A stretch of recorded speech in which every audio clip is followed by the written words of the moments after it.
इहो के पापा बाबू जैसा कमरा में का करे खातिर आए रहनी है? कुछ कहत रहनी है का? आइलन हमरा के एहसास करावे खातिर कि काल हम और पंजा में उनका से हार गई नहीं तो गांव समाज टोला जात बिरादरी जिला सब कोई का कही हमरा के हमारा हार के एहसास करावे आइलन। एहसास करावे आइलन कि वहां के हमरा से ज्यादा शक्तिशाली बनी। तारो लग रहा बका कि हम बाबूजी से पंजा में हार जाए। इहो के पापा भले रउआ ही पंजा लड़ावे की प्रतियोगिता में बाबूजी से जीत जाए, लेकिन रउआ जीत के भी हार जाए। बाप के हरा के बेटा के हारे होला। बेटा के जीत तो तब होला जब ओकर बाप के गर्व होखे। और रउआ के का लाग रहा बा कि रउआ ए जीत से बाबूजी के गर्व महसूस हुई? का रउआ अपनी जीत से खुश हो पाई? तारा का लगा था कि बाबूजी सब जो करता रहन या हमरा के जो चैलेंज कैले बढ़न खुद के गर्व महसूस कराए खातिर कहले बढ़न कि केकरा गर्व महसूस हो या केकरा ना हम जानत नहीं ना जानल चाहत नहीं। हम ही सब जो कुछ भी कर रहल बानी तार आत्मसम्मान खातिर कर रहल बानी। एक बात हम बहुत अच्छा से जानत नहीं कि हमार पत्नी हमार अर्धांगिनी अगर हमरा साथे खड़ा रही ना तो हम कौनो जंग के जीत जाए। लेकिन ए परिस्थिति में हमरा लाग रहा बा कि हम रउआ के साथ ना खड़ा हो पाई। अब आगे देखी देवी मैया का चाहताड़ी।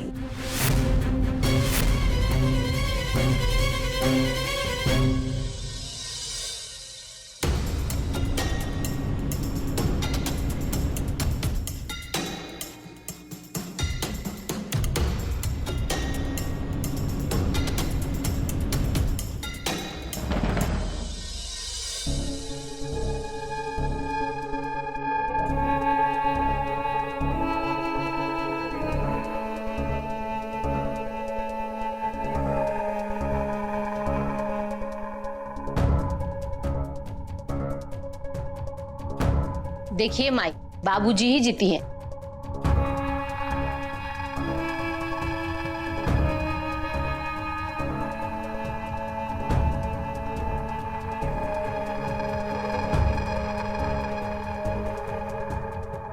आज हम आरती कर दो भैया जी के, ताकि कौनो बाधा जीत में ना रह जाओ। का भैया जी? दीदी रउआ अपन देवर के आशीर्वाद दे दी। रउआ आरती कैली। संध्या के माई, एक तरफ हमार बबुआ जी और एक तरफ हमार अमर, दोनों के बीच में पंजा लड़ावे के मुकाबला हो रहा बा। और हम कबू ना चाहब कि हमार देवर और हमारा भतीजा के बीच में दीवार खड़ा हो। हम ही नहीं देख सकत। अरे का बड़की भौजी, रुआ कैसन बात कर रहा है? दीवार दरार हम रुआ से ना बस दूगो बात पूछल चाहते हैं। पहला बात ई कि बगावत के करता, भैया जी कि अमर बाबू?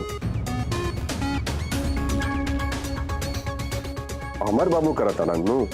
और दूसर बात ई कि ई घर के बढ़ के बा, भैया जी कि अमर बाबू? भैया जी बारन नु। तो धर्म में भी कहल गई बा कि जब कभी भी धर्म संकट की स्थिति उत्पन्न हो जाए तो परिवार के लोग के घर के बड़ आदमी के साथ देवे के चाहिए। तो आप संकोच के कहा बात बाई में? वैसे अम्मा हमका कहा था नहीं रवा के तो कोनो एक तरफ रहे के पड़ी नु। नहीं मतलब या तो रवा चाचा जी के तरफ रही या तो भैया जी के तरफ, है ना अम्मा? दुल्हन रह दा केहू के ऊपर दबाव डालल के कोनो जरूरत नहीं है। यहाँ के जेकरा के साथ देवे के चाहता नहीं दी। अब यहाँ के चाहते बानी कि बाप बेटा में लड़ाई हो और बाप हारू, ताकि मैं इज्जत मिट्टी में मिल जाऊं। ठीक बात। अम्मा जी, जब बड़की अम्मा नहीं चाहत केहू के पक्ष लिहल तो उनकर साथ जोर जबरदस्ती कइल ठीक बात नहीं के नु। लेकिन अम्मा जी, हम बाबूजी की आरती कइल चाहत बानी। न न न न रह दा तारा आरती कैला के कोनो जरूरत नहीं खे। बुझल नो? मैं आग लगा तारे हा। आज बाप बेटा एक दूसरे के खिलाफ खड़ा हो गए बालू। केकरा चलते? तारे चलते नो। हमार बेटा तोहरे प्यार में पागल होके ये सब करता, बुझलू? अम्मा जी, पीहू के पापा के बारे में ऐसी बात मत बोली। वहाँ के तो हमेशा रउआ सबके ही बात करी ना। और हमार पति होके से पहले वो तो राउर बेटा है नू। हमार बेटा रहला नू, शेर रहला शेर, बुझलू? सबसे तार मरद बनल बा, चूहा बन गल बा चूहा। हमार मुंह ज्यादा मत खुलावा, बुझलू नू? नहीं तो अभी तार मुंह चुकड़ी लेखा बन जाई। आज बेटा बाप के खिलाफ खड़ा हो गइल बा, हाँ? जा तारा अपना मरद खाती जौन करे बा तू कर, और हमरा जौन बुझाई हम अपने मरद खाती कर। अब ये लड़ाई बाप बेटा में ना, तहार मरद में और हमार मरद में, बुझलू कन्या प्रधान?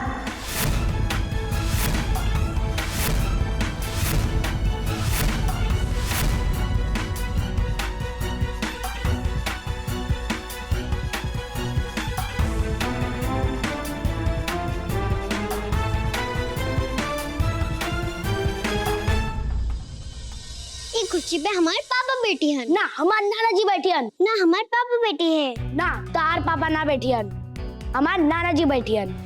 तार पापा बड़बाड़न के हमारे नाना बड़बाड़न ना, हमारे पापा बैठी है ना, नाना जी बैठी हैं।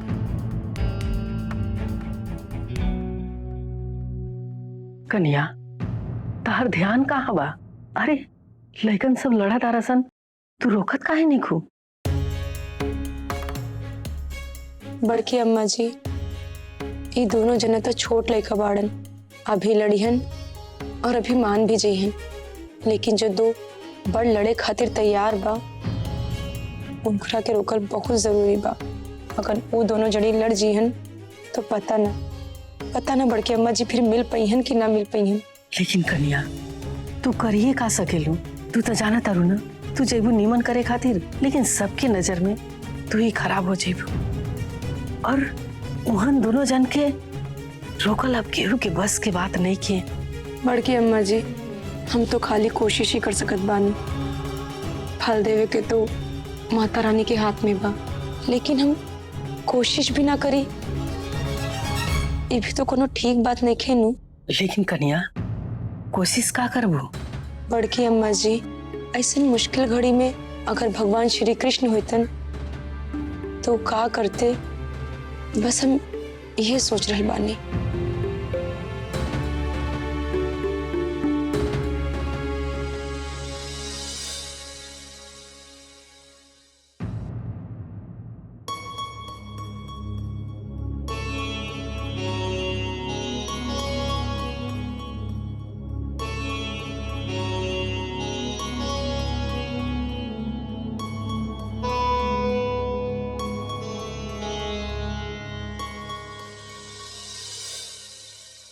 हर हर महादेव।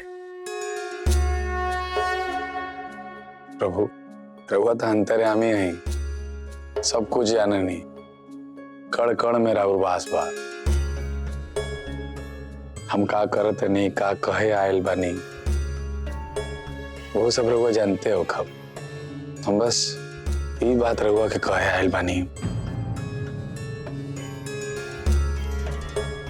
कि हमरा एहसास बा प्रभु कि हम अपना पिता से टकराए जात बानी।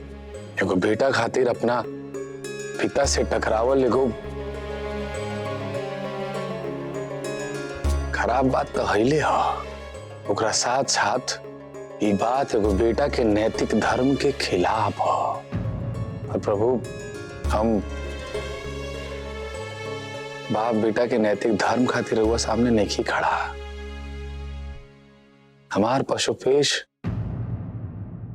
रहुआ जाना था नहीं, हम तो सिर्फ और सिर्फ अपन अर्धांगिनी के उनका सम्मान दिलावल चाहते नहीं। अगर हम अपना बाप से टकरावत नहीं तो पर पत्नी के आत्मसम्मान खातिर करत नहीं सब।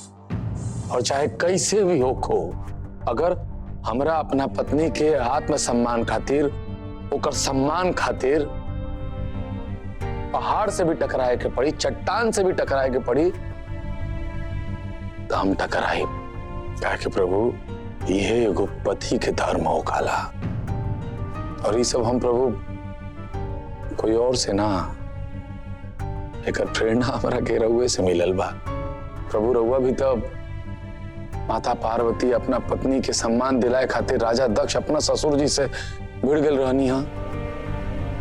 हमार मंशा, हमार दशा, हमार दिशा रउआ सब जाना तनी। हम बस ये चाहते नहीं कि हमरा पत्नी के ऊपर बाबूजी जो नाजायज बोझा डलले बड़न कर जाके वो हट जाओ। हमारा अर्धांगिनी के साथ जो अन्याय हो रहा बा, कौनो स्थिति परिस्थिति में हम वो अन्याय ओकरा साथे ना होके थे, फिर चाहे कोई हमारे साथ दे या ना दे।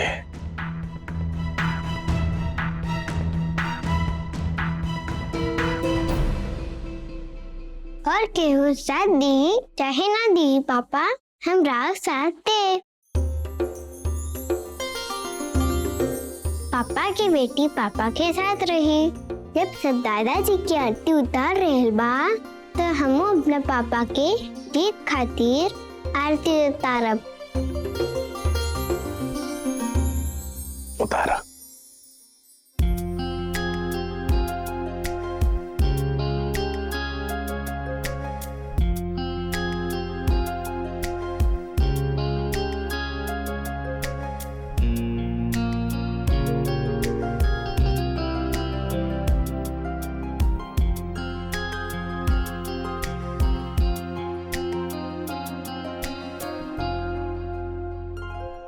तो ना उतरबू हमारा आरती।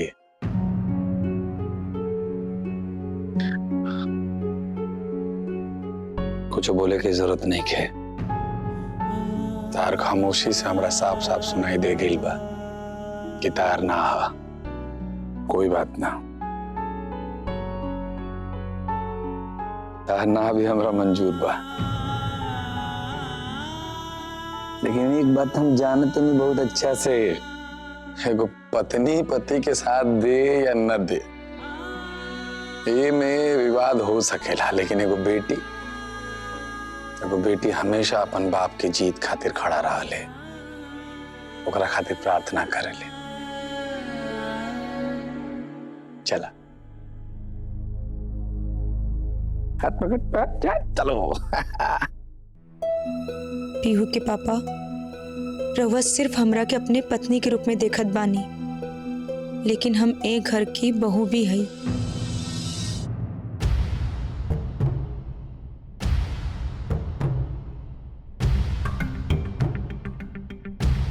अमर जी आई एजा बैठी।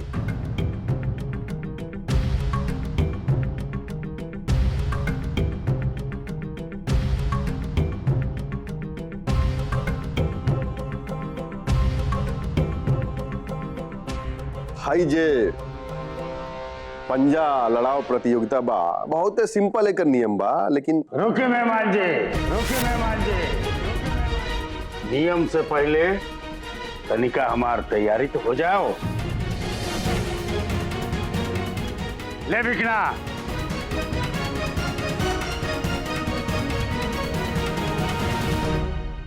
आओ, नियम बताओ। हाँ, सिंपल सा नियम बा, दोनों प्रतिभागी में जे पंजा गिरा दी वो जीत जाए और जेकर पंजा गिर जाए वो हार जाए। बस एमे ध्यान दे वाला बात यह बा कि दोनों में से कोनो जना के केहुनी जे बानू टेबल से उठे के ना चाहिए, और दोसर का हाथ जे बानू वो एकदम पीछे रही, ताकि कोई ओकरा से जोर ना लगा सके, ओकर सहारा ना ले सके। बस यह सिंपल सा नियम बा।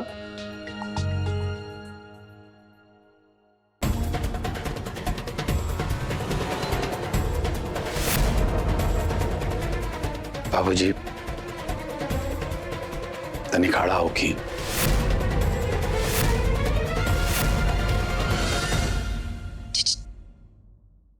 संध्या दीदी, लागता भैया जी डर गए बानी। जब बेटा पहले ही बाप से हार मान गई तो अभी खेला केले से का जरूरत ना। अब ये सब करे के रहला तो पहले ही हार मान ले के चाहत रहला। लगता कि सबके सामने चुनौती स्वीकार करे की गलती माने खातिर आवत पड़न। लेकिन अब तो हमरा फैसला करे के बा कि हम माफ करब कि ना करब।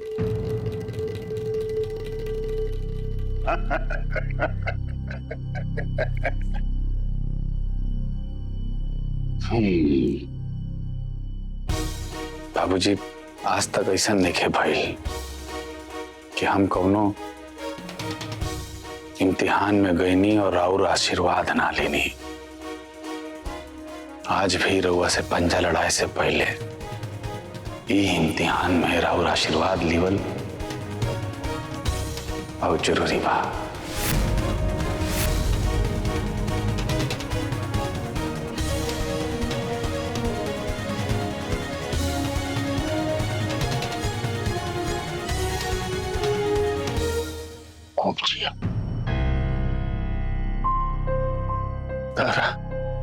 हमारी भी उम्र लग जाए तब अपन हार मान ले लो। और जब तू हार मान ले लो तारा हई बाप के पैर पर गिरे के कौनो जरूरत नहीं के।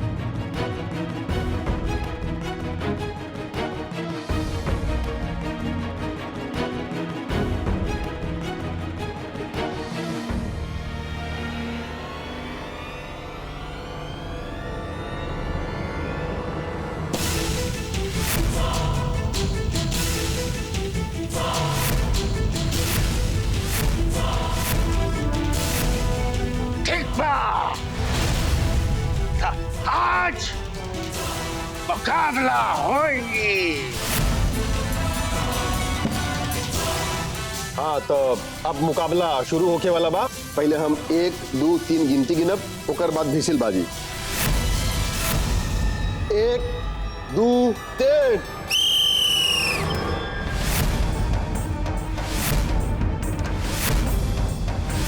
पंजा लड़ाओ मुकाबला शुरू हो गया बा। एक तरफ बाड़े माननीय हाकिम तिवारी जी, ये पिछले कई साल से 50-50 कोस तक कौनो मुकाबला निकल हारले।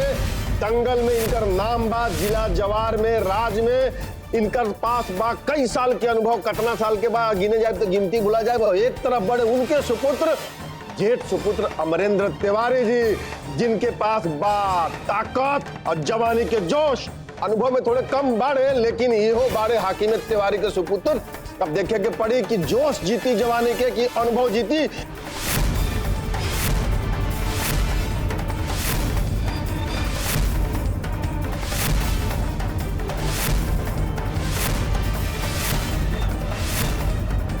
देख ल हमार पापा जीत रहन बाड़न।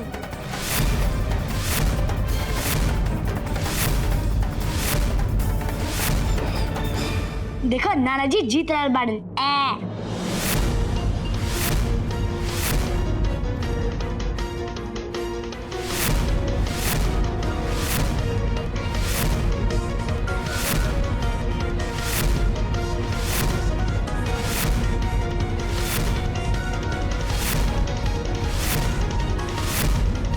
पापा जीती हिन, हमारे पापा जीती हिन। सचमुच में लगा था कि बाबूजी हार जाए। अगर पीहू के पापा जीत जाइए तो बाबूजी के बड़ा अपमान हो जाए।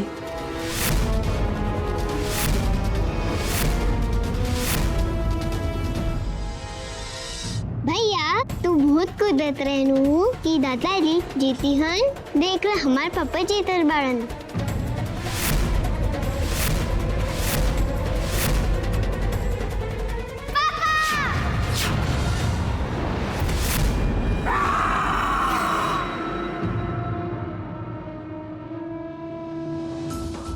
दादाजी जीत गए।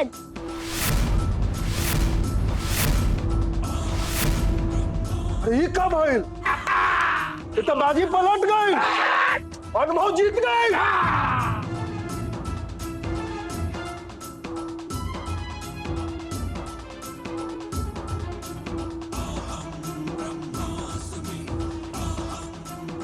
शेर बनल और शेर के करेजा राखल दोनों में बहुत अंतर होला अमर तिवारी। हाँ जी, भैया जी ना दी फैसला। बोल दी गंगापुर पंचायत के प्रधान जी के कि अब उनका माथा पे हाकिम तिवारी के एक ना 3.5 लाख से ऊपर कर्ज चढ़ गइल बा। वो भी उनका पति के मनमानी कैला के वजह से।